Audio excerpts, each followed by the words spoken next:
طبعا من الأكلات المصرية جدا اللي بنحبها قوي الحواوشي.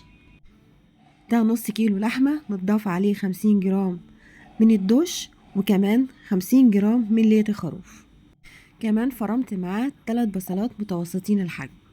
كمان التزمت بالبهارات بالظبط، يعني كان ملح وفلفل اسود و7 بهارات او معلقة صغيرة من الكمون.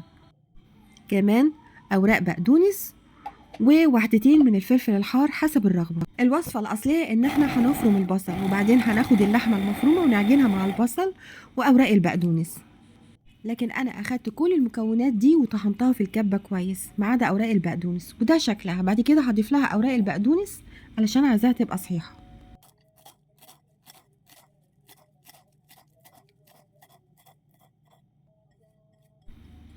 ممكن ندخلها التلاجة شوية، يعني ساعة كده قبل ما نحشي الساندوتش. ممكن نحشي الساندوتش وندخله التلاجة.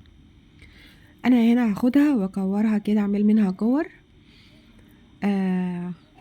على عدد الساندوتشات.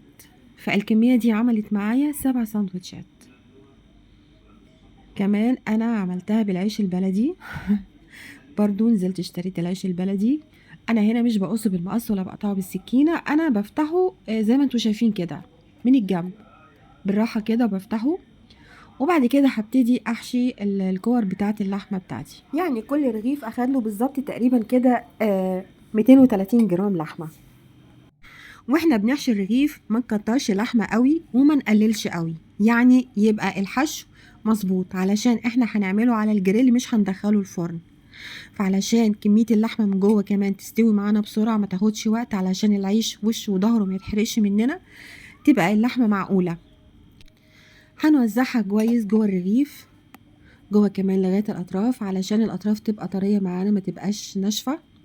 انا كده خلصت كل الكميه اللي عندي، وهاخدها وادخلها التلاجة وبعد كده هخرجها علشان اسويها على الجريل. يعني تقريبا كل وش كده بياخد له 5 دقايق، ونسويها على نار هاديه مش عاليه، علشان اللحمه من جوه تستوي والعصاره بتاعت اللحمه تنزل، وكمان العيش يبقى معانا طري وشارب من السوائل والدهون بتاعت اللحمه والبصل كمان. انا عملت معاها صوص الطحينه او سلطه الطحينه، كنت بحضرها من شويه. وده شكل العيش، ابتدى اهو العصاره بتاعت اللحمه ابتدت تطلع. هتلاقوا العيش كده كرمش كده وحجمه هيبتدي يقل معانا. بعد كده اروح قلبها على الناحيه التانية واديله كمان 5 دقايق وادوس على الرغيف، علشان اتاكد ان لسه في عصاره. لو في عصاره ولسه بيطلع صوت كده، هفهم ان اللحمه بتاعتي لسه ما استوتش. خلاص دوست عليه وما بقاش فيه عصارة ولا فيه صوت، يبقى كده اللحمة بتاعتي استوت وخلاص. قدمت معاه الطحينة والفلفل الحار حسب الرغبة. وده شكله في النهاية، سهل وسريع وبسيط ولذيذ جدا، وبس كده.